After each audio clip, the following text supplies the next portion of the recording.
지금 시각은 8시 30분입니다. KBS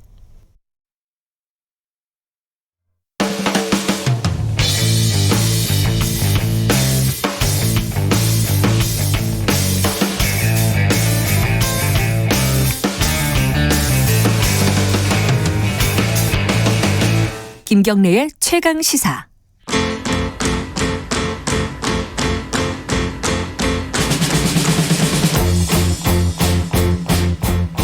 김경래 최강시사 3부 시작합니다.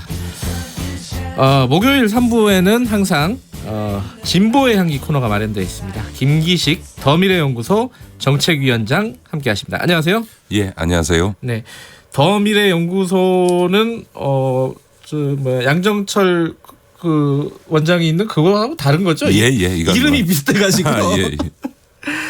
자, 농담이었고요. 자, 그 유튜브 라이브 진행하고 있습니다. 그리고 문자 참여 기다리고 있습니다. 샵 9730으로 짧은 문자 50원, 긴 문자 100원으로 보내주시면 되고요.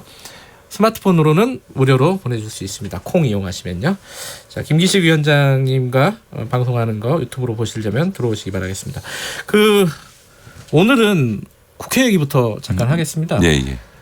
패스트트랙 한창 이제 시끄러울 때요. 그때는 동물국회다.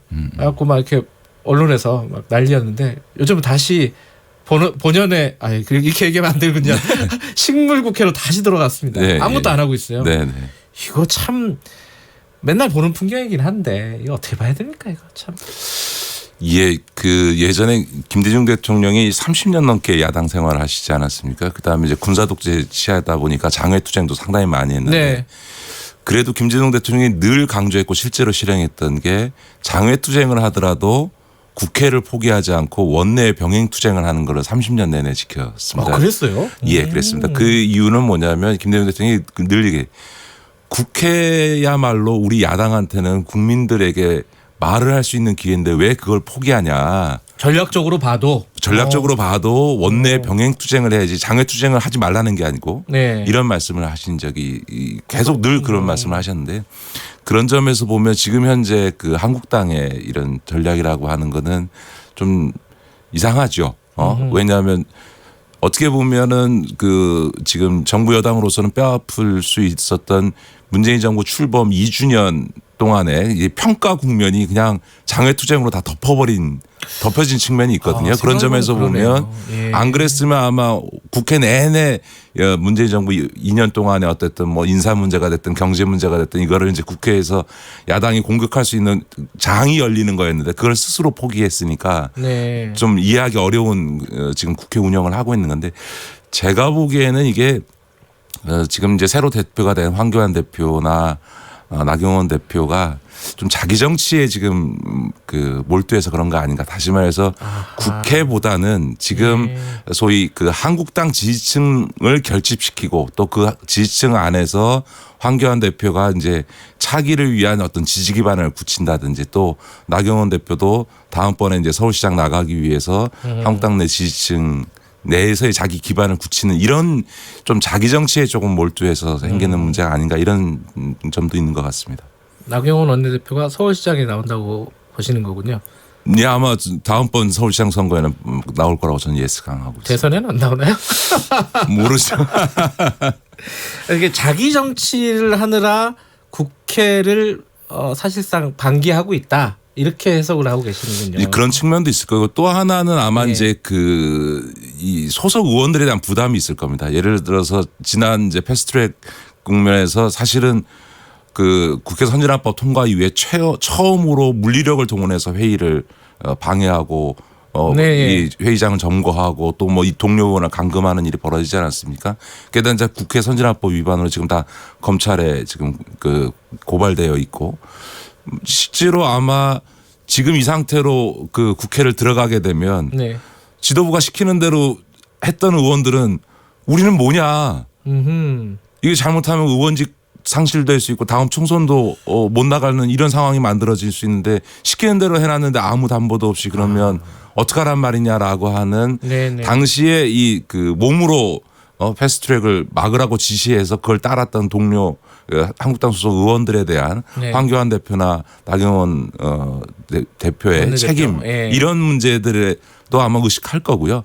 실제로 지금 한국당 지도부는 좀 딜레마가 있을 겁니다. 왜냐하면 검찰의 수사가 본격화되면 뭐 우리 국민들 많이 들으셨던 방탄국회 소집 차원에서라도 국회를 열어야 될 필요성이 한편에 있고 예. 그런데 뭔가 이 뭐 소취하라든가 이런 정치적 합의를 이끌어내지 못하고 국회에 들어가면 동료 의원들한테 네. 지도부 시킨 대로 하는데 우리는 뭐냐 이런 비난을 드릴 수 있고 이런 양면성이 있어서 한국당 지도부도 아마 좀 곤혹스러운 측면이 있을 거라고 봅니다. 뭐 지금 국회 정상화에 여야가 패스트트랙에 대해서 어떻게 하느냐, 뭐 합의를 하느냐, 합의를 노력하느냐 이런 문구 때문에 싸우기도 하고요. 그래서 안 되고 있고 청와대가 어떻게든 좀 물꼬를 트기 위해서 뭐 여야 회담을 좀 하자 했는데 이게 3당이냐 5당이냐 네. 이거 갖고 또 안 되고 있습니다. 그것도 사실 황교안 대표 태도가 이해하기 어려운 거죠. 왜냐하면 본인이 단독 회담을 요청한 거는 이해할 수 있습니다. 받아줬죠. 그러니까 예. 근데 이제 그래서 단독 회담 하는 거는 좀 수용이 됐으면 네. 이제 그 회담을 하고 그걸 명분으로 해서 국회를 들어와야 되는데 본인이 따로 만나는 거는 이미 동의를 받아놓고 대통령이 다자회담을 하는데 거기에 5명이 만날 거냐 3명이 만날 거냐를 갖고 본인이 황교안 대표가 시비를 걸면서 5명은 안 된다 3명이어야 된다 이거는 정치의 상도위를 벗어난 행위죠. 이런 거야말로 황교안 대표가 이게 뭔가 지금은 대통령을 만나고 국회를 정상화하는 것보다는 지금 한국당 내 보수층의 내에서의 자기 지지 기반을 다지는 것이 슬 우선시하는 이런 태도를 거기서도 좀 확인할 수 있는 거죠. 근데 이런 상황이라 하더라도 6월 국회가 열리긴 열려야 되잖아요. 지금 그렇습니다. 추경 때문이라도 네네네. 이게 뭐 어떻게 될까요? 예상을 좀 하신다면은. 아마 지금 이제 그 민주당의 원내 지도부로서도 좀 곤혹스러울 겁니다. 지금 특히나 이제 어려운 경제 상황을 생각하면 추경 문제를 빨리 처리해야 되기 때문에 그렇다고 해서 지금 뭐 지난 선진화법 위반 행위에 대해서 그 정치적 합의를 해줄 수도 있는 것도 아니고요. 그러니까 네. 그래서 이제 대통령에게 그 청와대 건의를 해서 예. 단독 회담 수용하는 걸로 해서 물꼬를 나름 텄는데도 불구하고 이 상황이 벌어졌기 때문에 아마 다음 주에 단독 국회를 열 거냐 말 거냐에 대해서 결단하지 않을 수 없는 상황으로 몰려가고 있는 것 같습니다. 다음 주에 이게 어떤 방식으로든지 어떤 방식으로 합의가 되는지 굉장히 궁금해요, 사실. 네네. 사실 이게 뭐 이렇게 보는 거는 약간 정치 혐오를 불러일으킬 수도 있는데 뭐 이 지금 국면에서 누가 뭐랄까 양보를 할 것인지 이런 부분들이 되게 궁금한데 한번 지켜보고요. 또 한 가지 다른 얘기 좀 여쭤볼게요. 이거 브리핑에서 잠깐 다뤘던 건데 타워크레인 노조가 지금 공공농성하다가 철회를 했어요. 예, 어제 타결이 됐죠. 예, 그래서 이제 앞으로 노사 민정 협의체를 만들겠다. 근데 이 타워크레인 노조의 파업에 대해서 여론이 좀 갈리는 것 같더라고요. 네네네. 김비식 위원장께서는 어떻게 보셨습니까? 이번 상황을? 물론 이제 타워크레인 노조는 파업할 권한이 당연하죠. 있지요. 법적인 그거는 권한이죠. 저는 그건 예. 절대로 비난해서는 안 된다고 생각합니다. 다만 이제 상대적으로 건설업 종사 노동자들 중에서는 타워크레인 노동조합원들이 가장 고임금을 받죠. 예를 들어서 공사 현장에서 이른바 노가다 일을 하시는 분들에 비하면 상대적 고임금 면허증이 있으니까요. 예, 또. 그렇죠. 예. 뭐 일부 보도에 뭐 억대 연봉이 된다 이런 얘기까지 나올 정도로 뭐 그 정도는 아니겠습니다만 상당히 예. 고임금이고 오히려 이제 이 노조의 협조 없이는 타워크레인은 운영을 못하기 때문에 건설사나 이런 쪽에서도 이 노조의 눈치를 봐야 되는 상황인 거는 맞습니다. 근데 이제 문제는 이번 파업은 사실은 뭐 부분적으로는 임금 인상 조치와 같은 단가, 예. 계약 단가 조정도 있었습니다. 실제로는 이제 소형 크레인을 그러니까요. 없애라 이게 이제 핵심적인 거였는데요.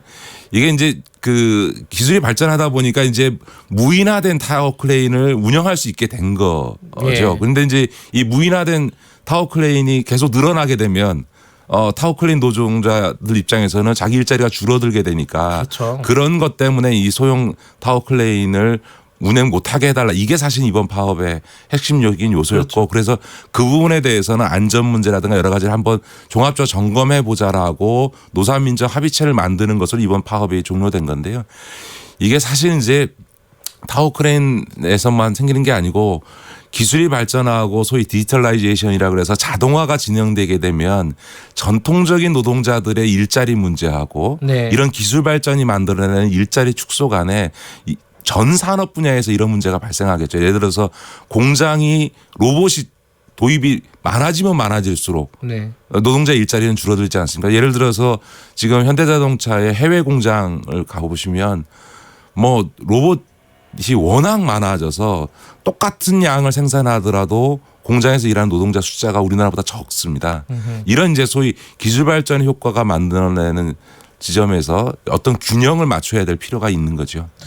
그러니까 이번 사태가 좀 그러니까 과거의 파업의 다른 업종이나 이런 파업에 비해서 좀 생각할 여지가 좀 복잡했어요. 네네네. 이게 뭐 기존에 뭐 이게 노동자들 노조의 이기주의 이런 식으로 보는 사람들도 있고 아니면 정당한 권리이고 네네네. 이게 그렇게 보는 사람도 있는데 이거는 방금 말씀하신 기술 진보 이쪽이 들어와 가지고 하나가 더 있으니까 이게 생각하기가 되게 복잡하더라고요. 그렇죠. 예를 들면 요즘 드론이 많이 발전하고 있지 않습니까? 드론이 네. 진짜 제대로 발전하게 되면 드론이 다 택배를 해버리는 거죠. 네. 그러면 이제 택배 노동자의 일자리가 줄어들게 됩니다. 그렇다고 해서 그러면 드론 산업은 없애야 된다. 드론은 운영 못하게 해야 된다라고 기술 발전을 막을 수는 없는 거거든요. 그렇죠. 그러니까 이제 곳곳에서 이런 이제 소위 기술 발전이 만들어내는 소위 일자리 축소 효과라고 하는 문제가 네. 심각하게 앞으로 재득이 될 수밖에 없고 이런 것들에 대해서 중장기적인 어떤 그 비전을 가지고 점진적으로 조정해 가지 않으면 곳곳에서 그런 이제 갈등이 발생할 수밖에 없다. 이렇게 봐야 되겠죠. 뭐 택시 업계도 마찬가지인데 그렇습니다. 그렇게 생각해 보면은 민주노총이나 이제 한국노총도 마찬가지고 거대 노조 같은 경우에는 굉장히 생각이 복잡할 수밖에 없을 것 같아요. 왜냐하면 이번에도 여론이 그렇게 일방적이지 않았단 말이에요. 그렇습니다. 이게 이기주의 아니냐라는 말이 분명히 나온다고요. 그러니까 다른 어떤 기술이나 이런 부분들에 저항을 하는 형태가 네, 돼버리니까요. 그래서 이런 부분 갈등이 생길 때 노조가 취할 수 있는 어떤 스탠스라고 할까요? 그런 것들이 과거랑은 좀 달라져야 되지 않을까라는 느낌도 좀 있어요. 어쨌든 저는 우리 사회에서 노조의 어떤 노조 권한을 행사하는 것에 대해 부정적으로 보는 시각은 좀 없어야 된다고. 노동상권을 왜 헌법이 보장하겠어요? 그냥 당연히 파업권이라는 건 노동자의 정당한 권리인데 다만 이런 산업구조의 변동과 같은 부분은 단기적으로 파업한다고 해서 문제를 풀지 못하기 때문에 이거야말로 장기적인 비전을 갖고 노사정 대화를 통해서 한편에서 연착륙해 가면서 한편에서 대안을 만들어가는 지혜를 발휘하지 않으면 아무리 저항해도 예. 추세를 못 막는 거죠. 예를 들어서 최근에 현대중공업 사태도 벌어졌습니다만 조선산업의 구조조정에서 국제적인 경쟁력을 만들어야 된다. 안 그러면 마치 우리가 일본 조선업을 따라잡아서 일본 조선업이 몰락해 갔던 것처럼 중국이 우리를 따라와서 네. 우리 조선업이 몰락하게 할 수밖에 없지 않습니까? 그러면 네. 노동자의 고용 안정과 조선업의 경쟁력 제고를 위한 구조조정 사이에 균형점을 찾아야지 거기서 그냥 안 된다. 노동자 내 권리만 지켜달라라고 하는 것 방식으로는 문제를 풀기가 되게 어렵거든요. 그래서 네. 그런 점에서는 한편에서의 투쟁과 한편의 대화를 병행하는 방식으로 가야 민주노총이 어떤 지지를 받을 수 있지 않을까 싶습니다. 이게 우리 사회가 또 근데 노조도 제대로 인정하지 못하는 약간 전근대적인 그렇습니다. 부분도 많기 때문에 네네. 참 여러 가지로 이게 생각할 여지가 많은 것 같아요. 어찌됐든 과거와는 양상이 달라졌다. 분명히. 그렇습니다. 네, 네, 네. 그 부분을 고려해서 뭐 투쟁 전략 이른바 네. 그런 걸 짜더라도 짜야 된다. 그렇습니다. 예. 오늘 한 가지 얘기만 더 좀 다뤄보죠. 최근에 정년 연장을 또 해야 된다라고 부총리가 발언을 해야 된다는 취지로 논의를 해야 된다라는 취지로 발언을 했는데 이거 어떻게 봐야 됩니까? 이게 당장 그렇게 되면 청년들이 좀 뭐랄까 불만이 생길 수가 있어요. 그렇습니다. 아마 부총리께서는 아마 저출산 고령화로 인해서 지금 평균 수명이 80세를 넘어가니까 네. 정년 퇴직 이후에 기간이 너무 길잖아요. 그러니까 뭐 먹고 사는 문제도 있고 일을 하고 싶은 욕구도 있으니까 정년 연장 얘기를 합니다만 저는 지금은 적절치 않다고 생각을 그렇게 합니다. 생각하세요? 왜냐하면 이제 그런 이제 고령화로 인해서 평균 수명이 늘어나는 문제 또 저출산 문제 때문에 생산하는 인구가 줄어들어서 네. 이런 문제가 있겠습니다. 아직은요. 그게 현실화된 시점도 아니고 지금 최근에 일자리 추세를 보면 네. 50대 60대의 일자리와 취업률은 올라가는 반면에 20대의 취업률은 지금 내려가고 있거든요. 그러니까 이 상황에서 가뜩이나 20대는 일자리가 점점 줄어서 오히려 어려움을 겪고 있는 상황에서 정년을 연장한다는 것은 나이 드신 분들의 일자리를 계속 지켜준다라고 하는 거니까 그렇죠. 예. 청년들의 이런 상황에 비춰보면 적절하지 않다 이렇게 봐야 되고요.